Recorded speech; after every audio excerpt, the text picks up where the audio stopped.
ইরানের উপর অনেক বছর ধরেই কুনজর দিয়ে রেখেছে যুক্তরাষ্ট্র, ইসরায়েল থেকে শুরু করে বিশ্বের বিভিন্ন দেশ।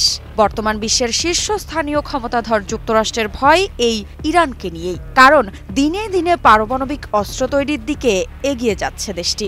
এই এগিয়ে যাওয়াই মূলত মাথা ব্যথার কারণ হয়ে দাঁড়িয়েছে বিশ্বমোড়ল যুক্তরাষ্ট্রের কাছে।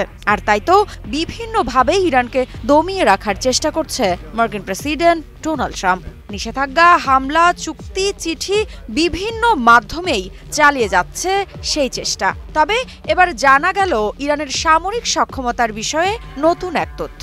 ইরান যে কোনো স্থানে শত্রু ঘাঁটিতে আঘাত হানতে সক্ষম বলে জানিয়েছেন ইরানের Islamic revolutionary guard corps IRGC এর নৌবাহিনীর commander rear admiral Ali Reza Tangsiri. তিনি জানিয়েছেন, ইরান তার সামরিক সক্ষমতা নিয়ে কোনো আপোষ করবে না। কোনো হুমকিতে দেশের সার্বভৌমত্ব রক্ষায় অবহেলা করবে না ইরান। যে কোনো হুমকিতে পদক্ষেপ নিতে প্রস্তুত দেশটি। সম্প্রতি এক ভাষণে তাংসিরি ঘোষণা করেন, ইরানের বিরুদ্ধে কোনো হামলা চালানো হলে তার কঠোর প্রতিক্রিয়া দেওয়া হবে। একই সঙ্গে তিনি ইঙ্গিত দেন যে ইরানের ক্ষেপণাস্ত্র কর্মসূচি নিয়ে কোনো আলোচনা হতে পারে না।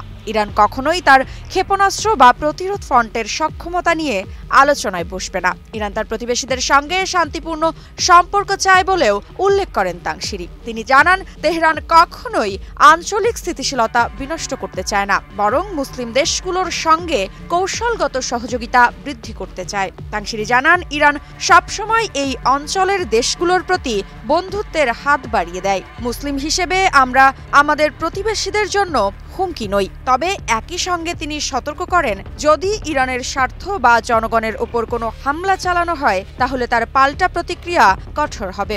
আমরা যুদ্ধ চাই না, তবে কেউ যদি আমাদের স্বার্থ বা জনগণের ওপর আঘাত হানে তবে আমরা তার উপযুক্ত জবাব দেব। বিশ্বের অন্যতম গুরুত্বপূর্ণ সামুদ্রিক বাণিজ্য পথ হরমুজ প্রণালী নিয়ে তাংসিরি স্পষ্ট করেছেন যে এটি বন্ধ করার সিদ্ধান্ত উচ্চপদস্থ কর্মকর্তাদের হাতে থাকলেও আদেশ এলে তা কার্যকর করার জন্য IRGC সম্পূর্ণ প্রস্তুত। হরমুজ প্রণালী বন্ধের সিদ্ধান্ত তার হাতে নয়, এটি ঊর্ধ্বতন কর্মকর্তাদের বিষয় বলেও জানান তিনি। তবে যদি আদেশ আসে তাহলে এটি বাস্তবায়নের দায়িত্ব নেবে IRGC। এদিকে মার্কিন প্রেসিডেন্ট ডোনাল্ড ট্রাম্পের সাম্প্রতিক হুমকির ব্যাপারে প্রশ্ন করা হলে তাংসিরি তা গুরুত্বহীন বলে উড়িয়ে দেন এবং জানান, ইরান যে কোনো আক্রমণের জবাব দিতে প্রস্তুত। ট্রাম্প কি বার্তা দিয়েছেন সে সম্পর্কে আমার কোনো আগ্রহ নেই। আমি তার হুমকি শুনি, তার কর্মকাণ্ড পর্যবেক্ষণ করি এবং প্রতিরোধের জন্য প্রস্তুত থাকি। ইরানের প্রতিরক্ষা সক্ষমতা নিয়ে আত্মবিশ্বাস প্রকাশ করে তিনি বলেন, শত্রু যদি ইরানের বিরুদ্ধে কোনো পদক্ষেপ নেয় তাহলে তার পাল্টা প্রতিঘাত হবে তীব্র। আমরা শত্রুর সব ঘাঁটিতে হামলা চালানোর সক্ষমতা রাখি, যেখানেই তারা থাকুক না কেন। যদি আমাদের ওপর কোথাও থেকে হামলা চালানো হয় আমরা ঠিক সেই স্থানেই আঘাত হানব। তাংসিরি আরও বলেন, কেউ আমাদের আঘাত করে পালিয়ে যেতে পারবে না, এমনকি যদি তাদের গালফ অফ মেক্সিকো পর্যন্ত তাড়া করতে হয় তাও করব। টানা সপ্তমবারের মতো বেস্ট টিস্যু পেপার ব্র্যান্ড হিসেবে স্বীকৃতি পেয়েছে বসুন্ধরা টিস্যু। তাংসিরি তার ভাষণের শেষ পর্যায়ে স্পষ্ট করেছেন যে ইরান কোনো ধরনের চাপের কাছে নতি স্বীকার করবে না এবং নিজের সার্বভৌমত্ব ও সামরিক সক্ষমতা রক্ষায় দৃঢ় প্রতিজ্ঞ। আমরা ট্রাম্পকে আমাদের ওপর তার ইচ্ছা চাপিয়ে দিতে দেব না।